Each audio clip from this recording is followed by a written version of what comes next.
출애굽기 6장 6절부터 8절까지입니다. 천천히 한번 읽어볼까요? 여기에서 읽으시면서 동사가 몇 번 나오는가 한번 세시면서 한번 읽어보세요. 여기서 자 시작. 그러므로 이스라엘 자손에게 말하기를 나는 여호와라. 내가 애굽 사람의 무거운 짐 밑에서 너를 빼내며 그들의 노역에서 너희를 건지며 편팔과 여러 큰 심판들로서 너를 속량하여 너희를 내 백성으로 삼고 나는 너희 하나님이 되리니 너는 애굽 사람의 무거운 짐 밑에서 너희를 뺀 너희 하나님 여호와인 줄 너희가 알지니라. 내가 아브라함과 이삭과 야곱에게 주기로 맹세한 땅으로 너희를 인도하고 그 땅을 너희에게 줘 기업을 삼게 하리라. 나는 여호와라 하셨다 하라. 기도하시겠습니다. 주님, 주님을 높이며 주님의 또한 은총을 간구하오니 전쟁으로 시달리는 이 세계를 주님께서 긍휼히 여겨주시고 이 전쟁과 질병 속에 고통하는 저희 인류들을 주님께서 측은히 여기셔서 이제 부활절과 그리고 유월절을 저희가 앞두고 있는 이러한 시기에 주님의 죽으심을 묵상하며 주님의 피를 의지하여 주님께 청하오니 주님께서 저희의 기도를 응답하여 주시고 또한 성령께서 저희와 함께 기도하여 주셔서 저희를 회개케 하여 주시고 저희를 하여금 성령과 함께 기도할 수 있게 하여 주시옵소서. 오늘도 주께서 저희와 임재하여 주셔서 말씀을 들려주시고 주님의 말씀의 떡을 먹고 저희가 살아갈 수 있도록 하여 주시옵소서. 예수 그리스도의 이름으로 기도 올립니다. 네, 의도한 건 아닌데, 네. 처음에 시작할 때 우리가 그 1월 첫째 주간부터 시작했죠. 네. 그런데 희한하게 이번 주간이 이번 주간이 어떻게 혹시 아세요? 교회력에서는 어떻게 되는지? 이제 6월절이 오늘 다룰 주제잖아요. 네. 이제 올해 6월절이 언제냐면은 4월 15일부터 4월 23일까지가 6월절이에요. 유대력으로. 그리고 이제 교회력하고 우리가 이제 부활절을 지키잖아요. 올해 부활절이 어떻게 되겠죠? 달력을 4월 17일 맞나요? 네네. 그러면 어떻게 돼요? 그러면은 4월 17일이 유대력 6월절 사이에 끼어 있죠. 아직도 감이 안 오시네. 아무튼 올해 그 부활절은 6월절하고 같은 주간에 껴 있어요. 이런 일이 종종 생겨요. 왜냐하면 이제 유대력에서는 이 봄에 6월절이 위치하도록 이 달력을 특별하게 만들었어요. 여러 가지 고민을 하다가 아무튼 수학의 천재인 마이모니데스의 힘을 빌려가지고 아무튼 중세 이후에 유대력이 아무튼 그 음력 중심의 달력인데 잘 맞도록 봄에 꼭 오도록, 어떤 때는 봄을 지나서 오게 되면 이게 상당히 문제가 되거든요. 그래서 꼭 그 유대 그 6월절은 봄에 위치하도록 되어 있는데 교회력도 이제 그 일제기 교회력은 이제 우리가 교회력을 그레고리안력으로 채택해서 지금 사용하고 있거든요. 이게 교회에서 채택한 달력을 우리가 사용하고 있는 거예요. 그래서 날짜 계산하는 분들이 있는데 이분들이 엉터리일 경우가 되게 많습니다. 우리가 그 원력 같은 것들이 여러 번 바뀌었거든요. 역사 속에서. 그렇기 때문에 이것을 정확하게 알아내는 게 쉬운 작업은 아니에요. 자, 그런데 아무튼 어떤 때는 맞지 않을 때도 있지만 올해 같은 경우에는 맞고 또 오늘이 뭐에 해당되냐면은 교회력에서 따져보니까 오늘이 수요일이죠, 그죠? 오늘이 사순절 시작이에요. 아무튼 우리는 뭐 사순절 지키는 그 어떤 전통을 갖고 있지 않는데 아무튼 상식적으로 알아두시면 괜찮게. 왜냐하면은 유월절하고 얘기하다 보면 여기에서 연관이 된 거예요.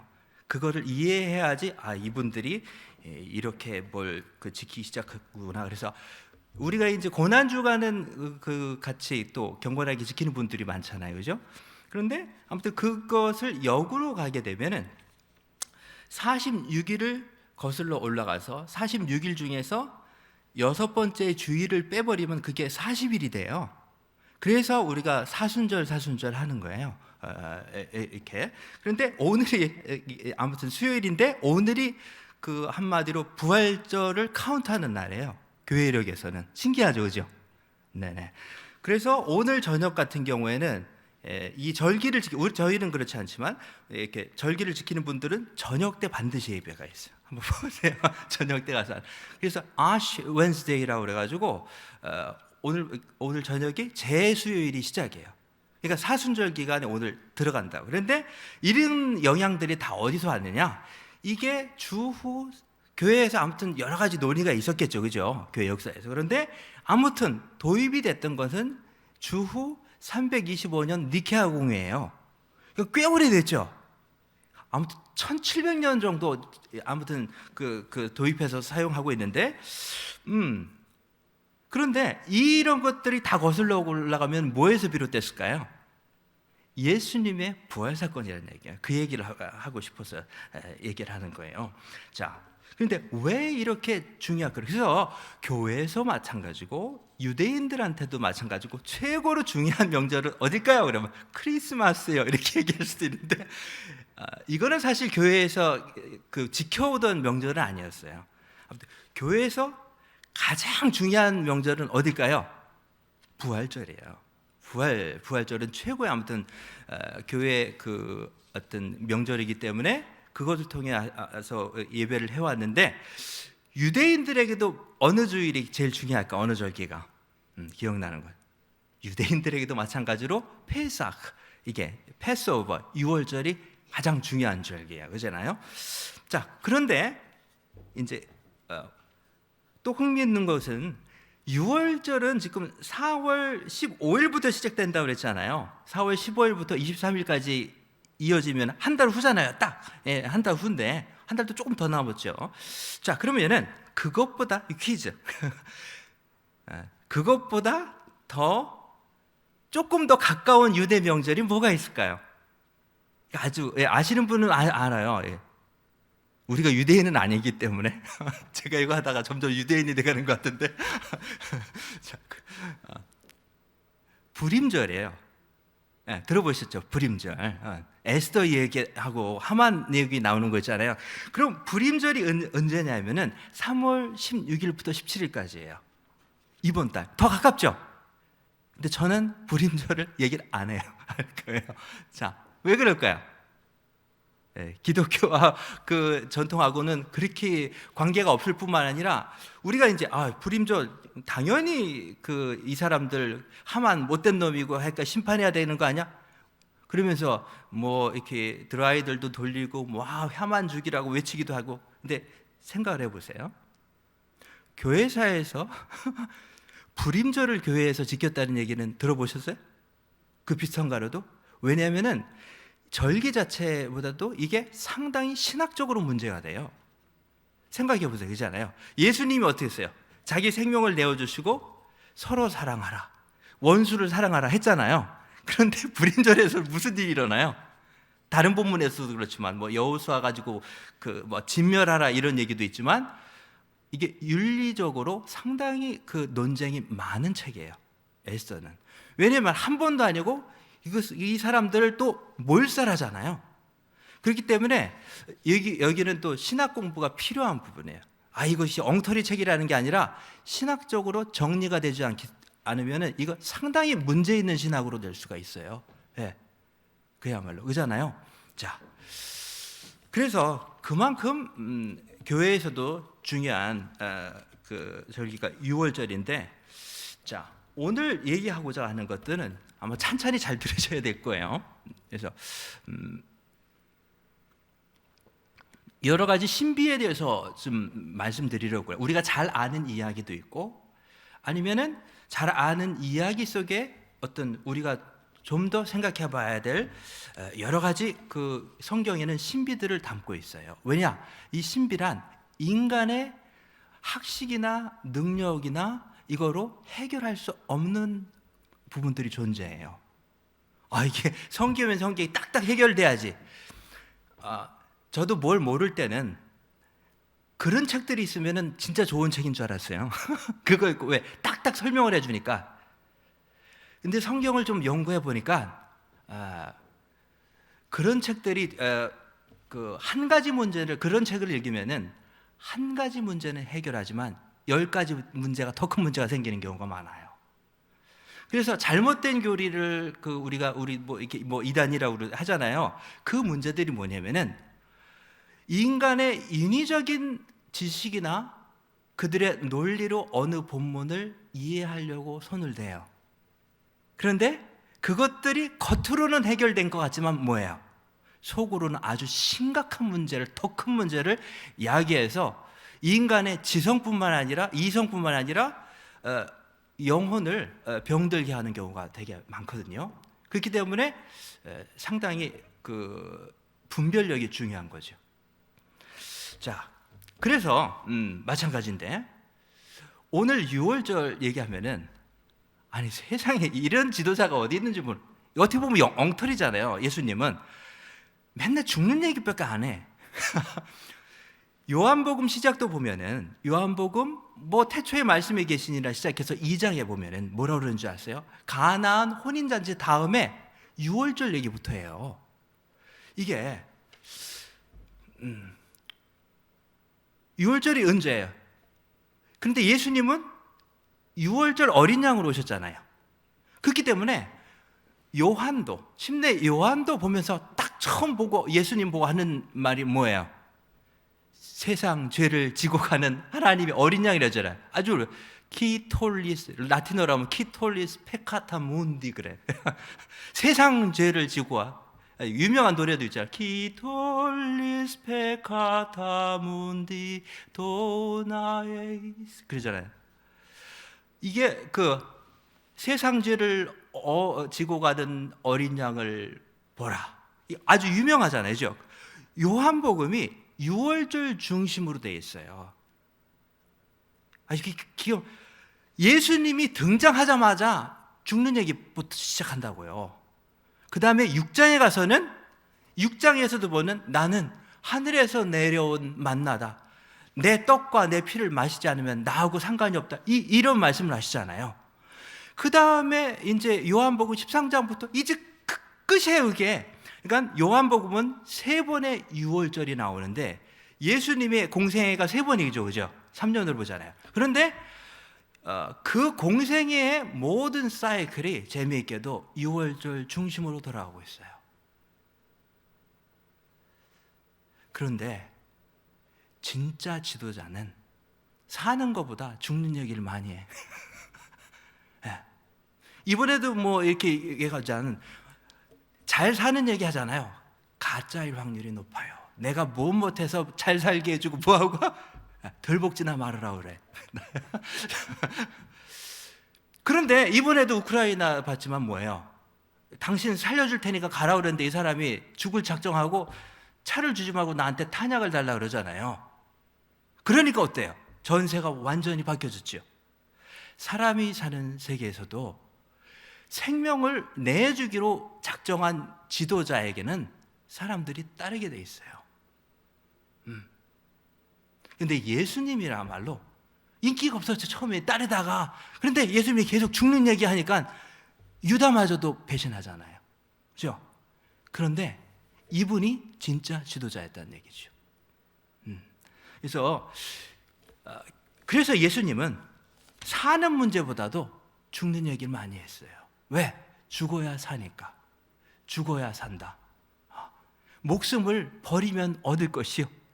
살려가면 잃을 것이니. 예. 그래서 기독교 세계에 얼마나 수많은 이단들이 많이 있겠어요. 지긋지긋한 이단들이 많잖아요. 그래서 별의별 교리들이 많이 설쳤는데 놀라지 마시고 걱정하지 마세요. 예.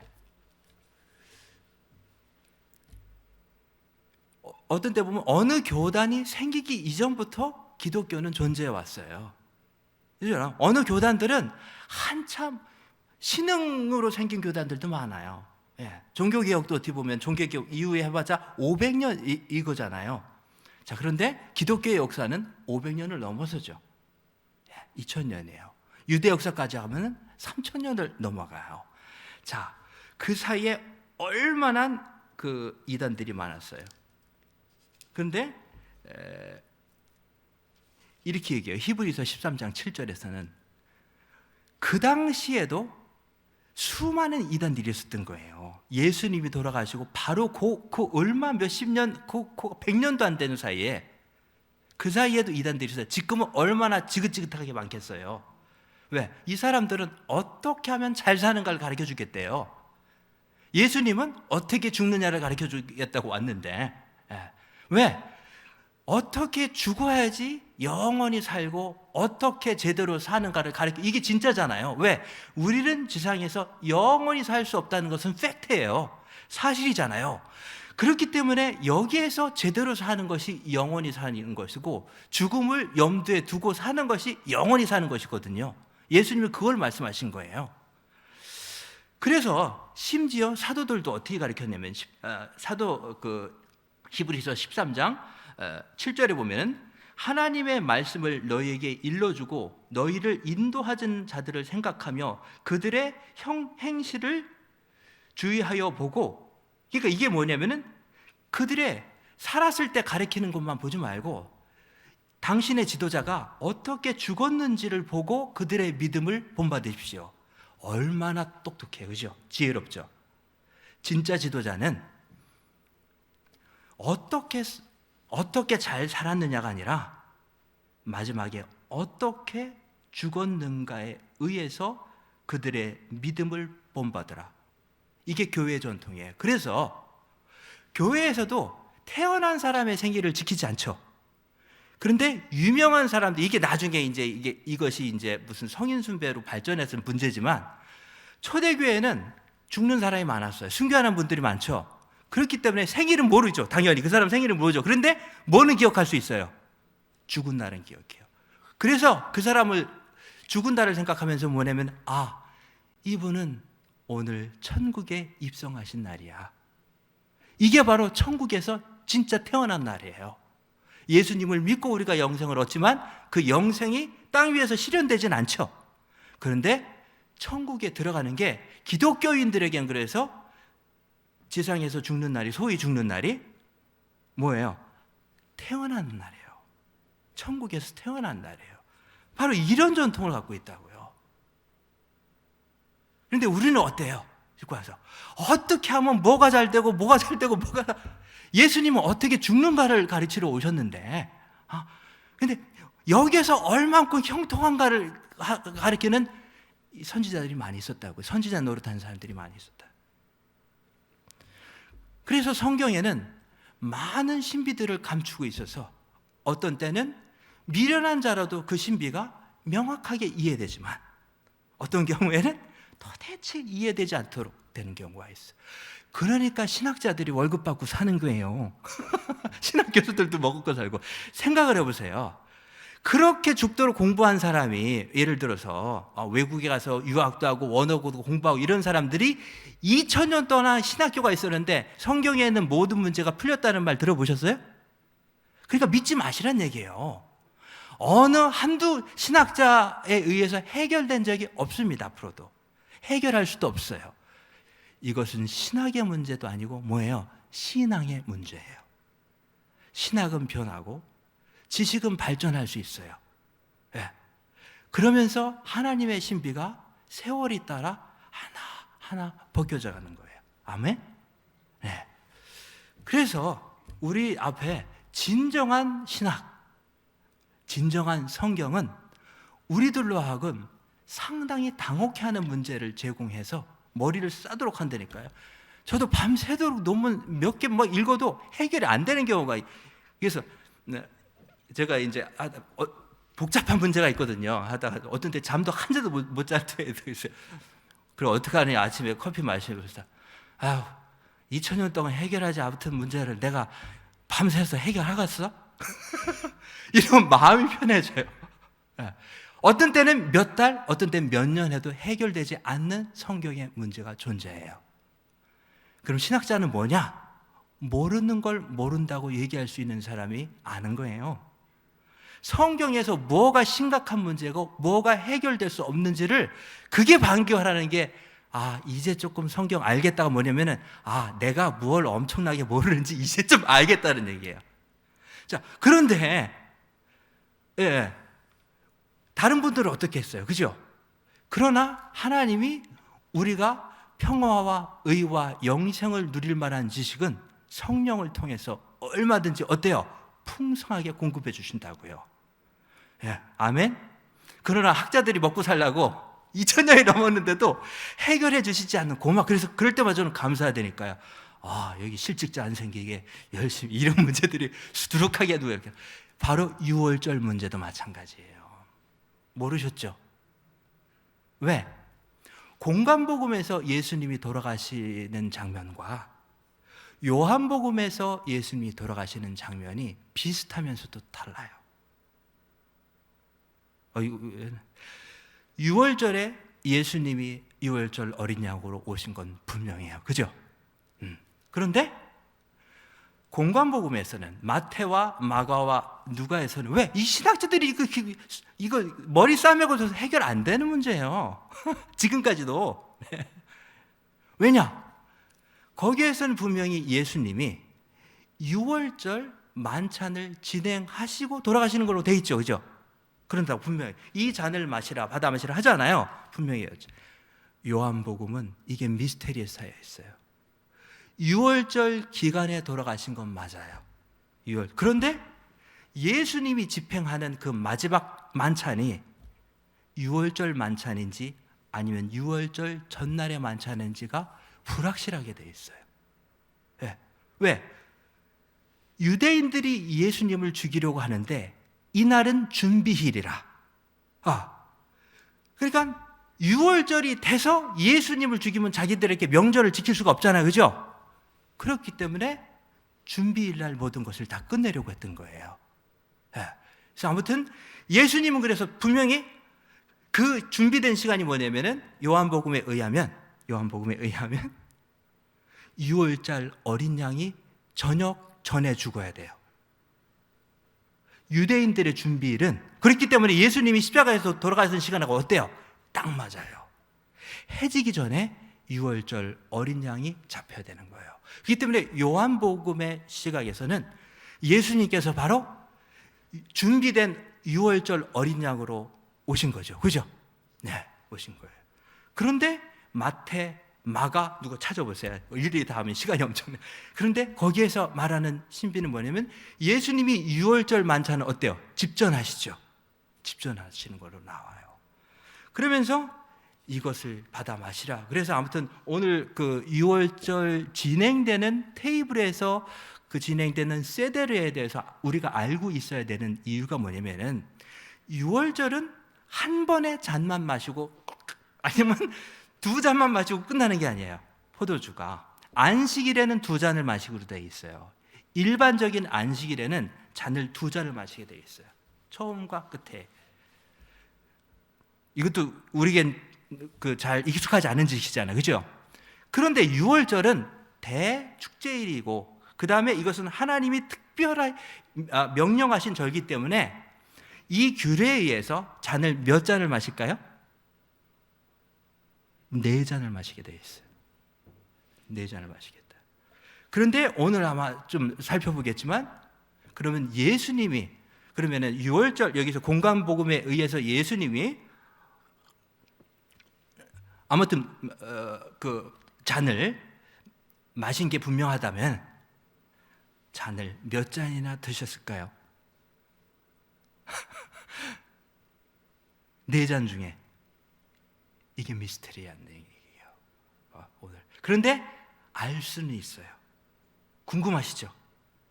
궁금하도록 해야지. 네, 지금까지 이걸 하나도 모르고 계셨잖아요. 처음 들어보시죠? 네, 성경이 쓰여진 지 아무튼 2000년이 지났는데 지금 처음 들으는 게 다행이세요. 오늘 안 들으셨으면 큰일 날 뻔하셨잖아요, 그죠? 그런데 이뿐만 아니라 그렇기 때문에 성경은 여러 가지 신비로 가득 차 있다는. 유대인들도 이 탈무드가 왜 그렇게 많아졌다 그랬어요. 이것들을 시대는 변하는데 성경에 있는 진리를 적용하려고 그러니까 이거 엄청나게 복잡해졌다 그랬죠. 네. 그래서 이러한 문제를 적용하기 위해서 이 적용 때문에 탈무드가 생긴 거라고요. 하나님의 말씀을 어떻게 지키려고. 그런데 우리들의 삶 가운데서 바로 이런 문제들이 등장한다는 얘기죠. 그래서 오늘 읽은 본문에도 마찬가지예요. 유대인들이 왜 4잔의 포도주를 마시냐? 여기에 비밀이 있어요. 자, 보세요. 6절부터 그 8절까지 보면은 바로 이집트에서 너희를 구원해 놓은 하나님이 바로 유월절 어린 양을 통해서 너희들을 속량해 냈잖아요. 네. 그런데 그러면 이 사명을 어떻게 명령하고 있느냐에 따라서 전통적으로 유대인들은 출애굽기 6장 6절부터 7, 8절에 오는 명령을 몇 개로 읽어냈냐 하면은 여기에서 중요한 명령을 모으면은 4개가 나와요. 6절부터 7절까지. 그래서 유대인들은 자, 하나님의 약속을 몇 가지로 읽냐면은 내가 이집트에서 무거운 짐 밑에서 너희를 뭐예요? 빼냈죠, 그죠? 그 다음에 노역에서 너희를 건졌으며 여러 심판들로서 너희를 어때요? 속량했다 그랬어요. 그리고 문제는 뭐냐면 7절에 하나가 더 있죠. 그래서 너희를 내 백성으로 삼고 나는 너희의 하나님이 되리니. 그래서 같은 말이니까 여기에서 명령문을 4개로 봐요. 7절까지. 그럼 문제 없죠. 그런데 뭐가 문제야? 그런데 문제가 생긴 거예요. 8절을 보세요. 그런데 보면은 한 가지 약속에 미스테리한 약속이 하나 더 있다는 얘기예요. 분명히 이건 미스테리한 것도 아니죠. 분명히 하나님은 뭐냐면은 백성을 삼아서 그거로 하면 뭐해 우리가 집도 절도 없는데 어떻게 가요? 내가 아브라함과 이삭과 야곱에게 주기로 한 땅으로 어떻게 하겠다? 인도해 내겠다는 약속을 지켜야 된다는 얘기예요. 그렇기 때문에 그 땅으로 인도되어 가기까지는 이 약속이 지켜지지 않은 거예요. 그럼 갔잖아 여호수아에서. 근데 그게 문제는 어디서 일어나는 게 아니라 왜냐면 유대인들의 삶 속에 이스라엘을 계속 지켜야 되죠. 그런데 이 땅이 어때요? 왔다 갔다 했어요. 이 부동산이 바벨론으로 쫓겨갔었죠. 그 다음에 2000년 동안 땅 없이 유랑하던 사람들에게 이 구절은 이거 현실적인 문제예요. 지금 내가 저기 우크라이나하고 거기에 러시아에서 살던 유대인들이 어마어마하게 많아요. 폴란드하고. 자, 그런데 이거 같은 배경이라고요. 그런데 폴란드에서도 유대인들이 살았고 우크라이나에서 살았고 하잖아요. 리투아니아 뭐 이런 데가 다 러시아 슬라브 민족이에요. 그런데 여기에서도 왜 지금 폴란드하고 예전에 앙숙이었느냐고 달라졌냐면 폴란드는 슬라브 같은 민족인데도 재미있게도 이 남부 슬라브족 가운데 폴란드는 가톨릭을 믿어요. 희한하게도. 근데 슬라브 민족은 뭐예요? 러시아 정교회 들어보셨죠? 같은 기독교인데 여기는 정교회 쪽이에요. 우크라이나나 이쪽은 이 정교회 쪽이라고요. 그렇기 때문에 종교가 다르면 어때요? 싸움이 일어나겠죠. 그렇기 때문에 별로 안 친했던 거라고요. 그런데 폴란드 출신의 아주 유명한 사람이 나왔죠. 요한 바오로 2세가 폴란드 출신의 교황이죠. 그러니까 거기서 나온 거라고요. 폴란드가 갈토톨릭인데. 그런데 이분들이 정교회 쪽인데 가톨릭 쪽으로 가니까 이런데 아주 놀라운 일이 벌어진 거죠. 그죠? 그래서 이런 문제는 우리에게는 이거 별거 아닌데 이분들에게는 심각한 문제예요. 왜? 종교개혁 이전까지 이런 문제는 이분들에게 상당히 중요한 문제였어요. 예를 들어서 부활절을 어떻게 지키느냐의 문제는 이게 상당히 중요한 문제였거든요. 날짜를 어떻게 지키냐 문제부터 시작해가지고. 그런데 유대인들도 마찬가지예요. 그래서 기독교에도 지금까지 해결되지 않은 문제 중에 하나가 뭐예요? 저도 이제 성서침례교회도 가보고 본의 아니게 제가 이스라엘에 가면은 별의별 기독교 어마어마한, 아무튼 1000년 이상 된 기독교들이 많죠. 예. 종교 개혁이 뭐예요? 그렇기 때문에 아마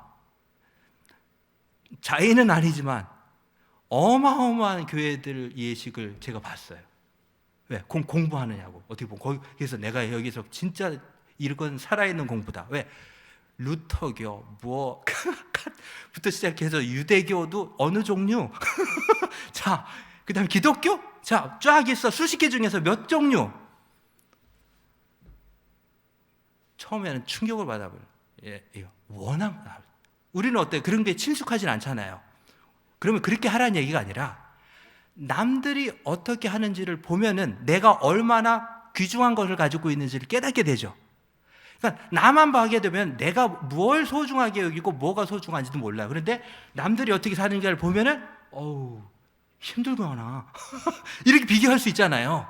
그래서 바로 그런 얘기예요. 그런데 성서진례교회도 마찬가지예요. 제가 이제 설교하러 가고 그러면 어떤 때는 그 주의 만찬 집행하는 경우도 있거든요. 다 달라요. 대충 어떤 때는 카스테라, 여기는 뭐 드세요? 1번 카스테라, 2번 인절미. 아무튼 떡부터 시작해서 카스테라부터 다양하게 나오더라고요. 그러니까 이만큼 다르게 살고 있다고요. 비슷한 분들 중에서도 다르게 지키고 있어요. 근데 우리들에게 어때요? 정해진 규칙은 없죠. 자유롭게 기념하라 해서 기념하면 되는. 자, 근데 다른 분들에게는 이게 상당히 중요한 문제로 생각되는 분들이 있어요. 근데 이걸 이해해야 되거든요. 왜 그렇게 하는지. 그래서 아무튼 유대인들에게도 이게 문제였던 거예요. 그래서 유대인들도 유월절을 지키는 것들을 그래서 뭐라고 하겠어야 그것을 책으로 낸 거예요. 워낙 이것들이 좀 다양해지니까 책을 통해서 하나하나 이분들이 지켜갔거든요. 그죠? 그래서 이분들이 예를 들어서 유월절에 쓴나물을 먹고 하는 나물도, 왜냐하면 중요한 음식에 5개가 들어가는데 사실 6개가 올라가요. 어떤 데는 5개, 6개. 왜? 이 사람들이 예를 들어서 폴란드에서 살았느냐 아니면 스페인에서 살았느냐에 따라서 전통이 틀리는 거예요. 그러나 지켜지는 규칙들은 같다는 얘기죠. 그래서 또 한 가지 예를 배울 수 있는 게, 그래서 바로 이 문제예요. 랍비들이 아주 초기부터 얘기했어요. 6월절에 잔을 4개를 먹는데 어떤 전통에 보니까 이게 아주 이른 전통이에요. 아키바의 스승 랍비 타르폰이라는 분이 있어요. 아무튼 그런 분이 있어요. 그분이 뭐냐면은 내가 어떤 문헌을 보니까 5잔도 마시더라. 그러니까 문제가 된 거예요. 4잔이 맞냐? 5잔이 맞냐? 왜? 5잔을 지키려면 어때? 이게 5가지 약속, 이게 다 맞죠, 그죠? 그렇기 때문에 이분들이 토라를 우리가 잘못 지킬 수도 있고, 그런데 4개는 우리가 지금까지 지켜왔는데 5개일 가능성도 있잖아요. 그렇기 때문에 이게 언제인지는 모르지만 이러한 논의들이 유대 세대를, 즉 6월절 전통에 들어와서 흥미진진한 전통이 하나 생겼어요. 그게 뭐냐? 4잔인데 5잔으로 4잔도 되고 5잔도 되고. 어떻게 할까요? 자, 보여주겠습니다. 자, 네, 여러 가지. 보세요. 이제 여기에서는 아무튼 이걸 하면 시간이 걸리니까 몇 가지 지금 그 음식이 올라왔죠? 6가지가 올라왔죠. 전통에 따라서는 5가지도 된다고요. 지금 파슬리도 나는데 어떤 때는 예를 들어서 여기는 파슬리가 없어, 야채라는 거 없어. 그런데 6월절은 지켜야 돼. 그럼 어떻게 하냐는 얘기예요. 그러면 파를 놔, 감자를 놔. 그것도 없으면 감자를 놔야지. 어떻게 하냐.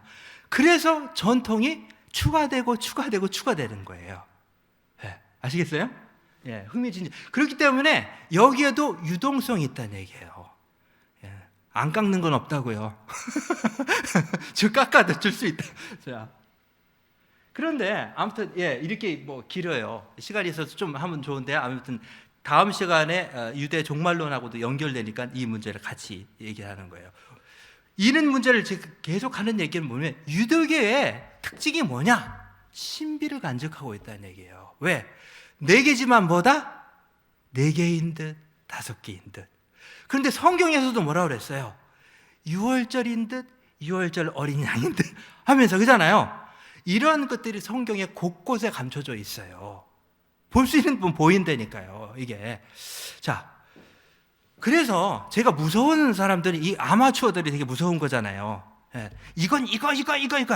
그래서 유대교 6월절에서 가장 큰 특징이 저는 감탄하는 게 뭐냐면은 질문이 나와요. 뭐냐면은 어른이 그러니까 가장 여기 가족 중에 제일 어린 애가, 이게 말기라도 어린애가 질문하도록 해요. 저희는 왜 오늘 이렇게 무교병을 먹나요? 저희는 왜 이렇게 쓴 나물을 먹습니까? 그런데 이거를 왜 자꾸 이 소금물에 이렇게 찍어서 먹어요? 그 다음에 우리는 왜 유월절을 지킬 때 누워서 먹나요? 이렇게 기대서 먹어야 되나요? 근데 우리는 볼 때 의자에 앉아서 먹는 건 보이잖아요. 근데 예수님이 보면 예수님이 제자가 버릇없게 예수님한테 어떻게 돼요? 기대고 있었다고 얘기했죠. 그게 이른 정부터 들어간 거라고요. 원래 기대서 먹어야 되는 거예요, 유월절만탄. 왜? 그게 규정이에요. 왜? 이게 페르시아 이후에 보면은 귀족들은 항상 누워서 딱 있으면 종들이 어때요? 갔다가 눕잖아요. 그렇기 때문에 너희들은 이제 해방됐으니까 더 이상 종이 아니다 라는 것을 뭐예요? 나타나기 위해서 노예 신분이 아니라는 걸 얘기해서 아무리 가난한 사람이라도 반드시 누워서 이렇게 다 먹도록 되어 있어요. 네. 성경 보라고요. 그래서 그렇게 된 거예요. 예수님의 품에 이 제자들이 기대에 있다고 그랬잖아요. 이뻐서 막 이게 그게 아니라 그게 풍습이었다고요. 변화된다고요. 자, 그래서 이렇게 절기 하나도 우리가 대충 하나하나 뜯어보면은 상당히 흥미진진한 것들이 감춰져 있어요. 보세요. 잔이 몇 개예요? 4잔이죠. 시작하면서 아무튼 이게 15단계가 있는데 이거 하다 보면은 우리가 유대인이 될 수 있으니까 하나하나 하면은 아주 좋아요. 그런데 잔을 4가지 기준으로 해서 나누면은 좋아요. 전반부와 후반부로 나누면 이게 정리가 잘 돼요. 몇 단계가 있다고요? 단계가 15개가 있는데 복잡할 거 없어. 뭐로 세면 돼? 잔 4개로 정복하면 돼. 그래서 4개 잔으로. 왜? 그런데 예수님도 그 잔으로 얘기를 하셨어요. 예수님이. 그래서 15개의 과정을 지켜가는데 잔을 드는 과정이 어때요? 처음 잔을 하면서 시작하는 게 포도주를 부으면서 시작하는 거예요. 포도주를 붓고 손을 씻고 채소와 무교병을 떼고 잔을 나누고, 그 다음에 뭐예요? 질문과 이야기, 아까 얘기했잖아요. 이거란 얘기예요. 우리는 이거야로 묻죠. 할 거야 안 할 거야? IQ 떨어뜨리는 지름길이에요 이거. 그러지 말고 왜 뭐뭐 하니? 라고 물어보세요. 그래서 그 아주 중요한 부분을 차지하는 그 6월절 이 얘기 가운데 하나가 꼭 아이들한테 시키는 게 뭐냐면 마로 시작하는 얘기예요. 이게 4가지 질문. 왜 우리는 무교병을 먹어요? 이 히브리어로 마가 왜 뭐냐 이런 얘기거든요. 네. 그렇기 때문에 신앙 자체가 토론적이에요. 그래서 신앙이 깊어지고 세월이 반복돼. 이것을 2000년 동안 반복해 왔어요, 이 사람들이. 그런데 이 반복할 때마다 새로운 교육이 되고, 어른들 왜? 나이를 한 살 먹을 때마다 똑같은 세대르지만 똑같이 그 6월절을 지키지만 손자가 있을 때하고 아들만 있을 때하고 지키던 6월절과 손자가 있었을 때 6월절의 기분이 같겠어요, 틀리겠어요? 그 맛이 있는 거죠. 그런데 예전에는 어린 아들이 대답했는데 이제는 제일 어린 손자가 대답할 때 그 기분은 말할 수가 없는 거죠. 그렇잖아요. 그렇기 때문에 이 절기라는 것이 떨어져 있는 게 아니라 삶의 한 부분이에요. 진짜는 2000년을 먹어도 질리지 않아야 되는 거예요. 그런데 라면 같은 거 계속 못 먹잖아요. 진짜 신앙은 바로 입증된 거라고요. 기독교도 지금 2000년이 지나는데도 건재하잖아요. 그 신비가 벗겨지지 않았다는 얘기예요. 이게 진짜라는 얘기죠. 이 신비는 하나님이 소수의 사람들에게만 가르쳐 주시고 그분 데려갈 수도 있는 거죠. 그죠? 예. 그러면서 왜? 나중에는 이 수건을 벗고 대하는 것처럼 나를 너희가 보고 눈과 눈으로 마주 보면서 대하리라 약속하셨잖아요. 이러한 신비가 없다면 우리가 예수님의 재림을 기다릴 이유도, 예수님을 기다릴 이유도 없잖아요. 그죠? 그래서 이 신비 가운데 하나가 유대인들은 이것을 아주 지혜롭게 반영한 것이 질문이라고 그랬죠. 토론을 통해서 신앙을 길러주는 거예요. 생각하도록 만드는 거라고요. 근데 순위단들은 뭐예요? 이거냐 아니냐, 이건 아니고 저 사람은 나쁘고 이건 해야 되고 이건 안 해야 돼. 큰일 나는 거예요. 되고 안 되고. 세상에는 그런 답은 없어요. 이거 아니면 이거는 없어요. 이게 바로 상당히 무서운 사람들을 만드는 거예요. 근데 여기는 보세요. 이러면 어떻게 해결할래? 와우. 그죠? 어마어마한 이게 지혜가 번뜩이게 되는 거죠. 자, 그러면서 보세요. 아무튼 다들 알 수 없으니까. 다섯 번째 약속이 8절에 나오죠. 이거에 지금 실현되지 않았죠? 유대 역사 중에서는 이것이 실현됐다가 뺏겼다가 지금도 실현된 것처럼 느끼죠? 안 됐다고 믿어요, 유대인은. 제가 이제 내일 다음 주에 얘기할 건데 같이 이제 이거 하고 계속 복습할 테니까 걱정하지 마세요. 지루하세요? 네. 유대 종말론, 기독교 종말론을 이해하려면 이러한 지식이 필요해요. 유대인들에게는 반드시 종말에 메시아가 오기 전에 엘리야가 와야 돼요. 엘리야가 와야 된다고요. 그래서 이분들이 희한하게도 그런데 그 예언서에서 말하고 있는 예언자적 전통 가운데 반드시 메시아, 그래서 요한을 메시아라고 말하고 있잖아요. 그처럼 그 이유가 바로 그 엘리야 문제가 바로 여기에 아주 오래전부터 엘리야와 메시아를 연결지어서 생각했다는 전통이 거기서 이미 신약성경에도 나오는 거예요. 그런데 그 전통이 뭐냐면 이 유대 기도와, 제가 기도에도 나온다고 그랬죠. 기도와 유대 이 세데르 유월절 그 의식에서도 반복돼요. 평생 반복해야 되는 거예요. 이번 주, 이번 다음 해에도. 그런데 뭐냐? 성취되지 않은 약속 속에는 희한하게 이 예언자 정통과 맞아떨어지는 게 뭐냐면은 인도하여 내고 내가 그 땅으로 인도하여 낸다고 그러는데 이것들은 지금 평화가 찾아오지 않았죠. 이스라엘 땅 이 사람들은 어떻게 왜? 이스라엘 땅이 완전히 장악되지 않았잖아요. 그분들이 보기에는 완전히 차지하지도 않고 완전한 평화가 찾아오지도 않았어요. 그리고 또 유대인들이 믿는 예수님을 믿지 못하는 이유 중에 하나가 뭐냐면 이건 이제 다음에 얘기해. 그 신비를 이해하지 못하기 때문이고 이 신비에 대한 기독교적인 이해와 유대교적인 이해가 이게 충돌하는 거예요. 예수님 당시에는 왕이 있었잖아. 어쨌든 그리고 가장 중요한 것은 제사 제도가 있었어요. 성전에서 제사를 드렸죠. 땅도 있었다고요. 쫓겨나진 않았어요.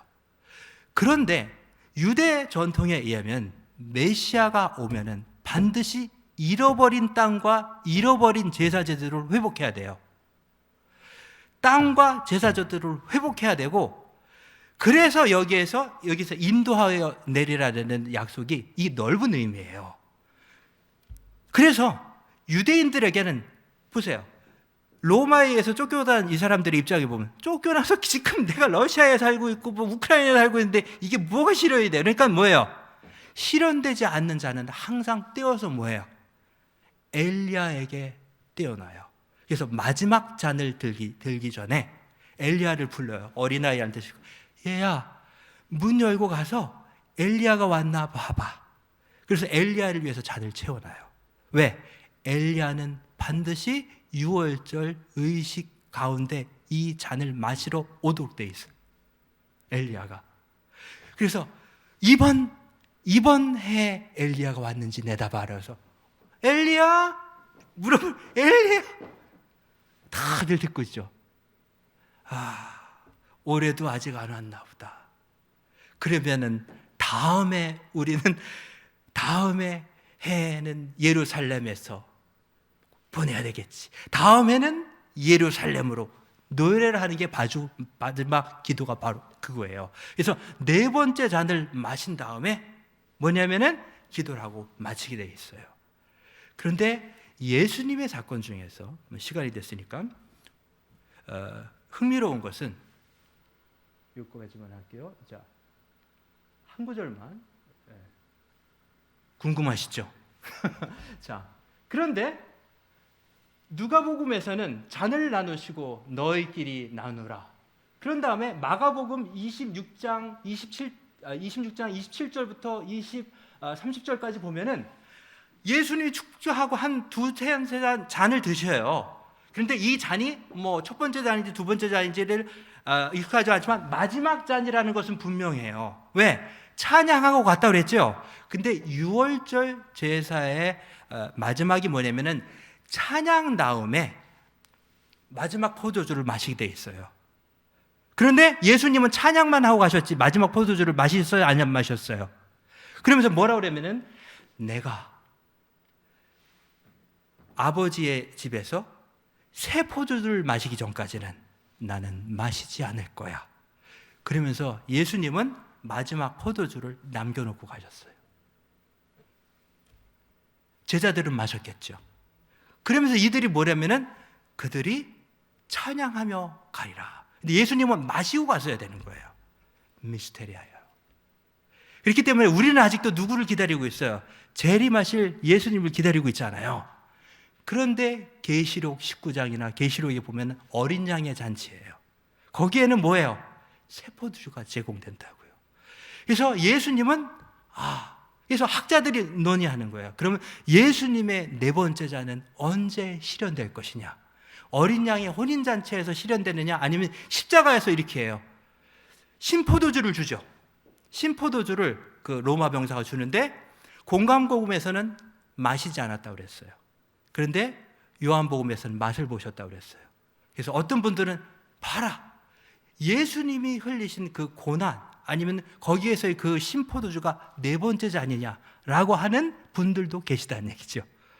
예수님한테 물어보셔야 돼요, 나중에. 그래서 우리에겐 이러한 신비들이 간직됐다고 하는 게 너무 감사한 거죠. 네. 그래서 여기에서 8절에서 내가 너희를 아버지의 땅으로 인도하여 내리라 그랬잖아요. 인도하는 방법은 예수 그리스도의 죽음을 통해서죠.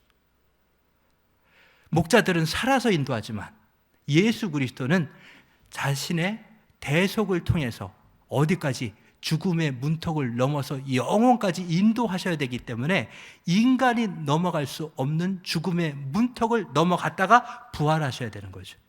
이 부활절에 얼마나 감격적인 얘기예요. 예수님은 이 죽음의 문턱을 들락거리시는 분은 바로 이 지구상의 메시아는 누구밖에 없어요? 예수 그리스도예요. 그래서 예수님이 이 잔을 마시지 않고는 너와 내가 상관이 없다고 예시하셨죠. 바로 예수 그리스도의 대속의 피를 보고 그 다음에 예수 그리스도의 피를 믿지 않으면은 예수 그리스도께서 인도하시고자 했던 그 하나님의 나라는 뭐예요? 이 땅이에요. 조그만 이 땅덩어리가 아니라 뭐예요? 영원한 그것보다 더 큰 하나님의 나라였던 거죠. 그래서 유대인들의 이 세대 속에서도 이 유월절 잔치 속에서도 예수 그리스도가 오셔야지 이 모든 미스테리가 풀려야 되는 신비들을 간직하고 있다는 얘기죠. 우리에게도 궁금증이 많이 있지만 다음 시간을 기약하면서 사순절 아무튼 우리하고는 좀 멀리가 아무튼 특별한 건 사실이죠. 그죠? 부활절을 내다보면서 이 부활절은 그래서 특별한 거예요. 예수 그리스도의 고난의 잔. 그래서 예수님이 겟세마네에서 이렇게 기도하시죠. 이 잔을 내게서 치우소서. 그러나 할 수 없거든 제가 마셔야 됩니다. 그죠? 그래서 이 예수님의 고난의 잔은 여러 가지와 같이 겹쳐 보이게 된다는 얘기예요. 이것이 네 번째 잔일 수도 있고 아니면 하늘에서 있는 네 번째 잔을 성취하기 위한 과정일 수도 있고, 그렇기 때문에 종말론 연구하는 분들이 머리가 아픈 거예요. 그래야지 벌어먹고 살지 어떻겠어요. 그러나 우리에겐 은혜인 거죠. 그게 다행이에요. 진짜는 신비를 감추고 있는 거죠. 아멘. 기도하시겠습니다.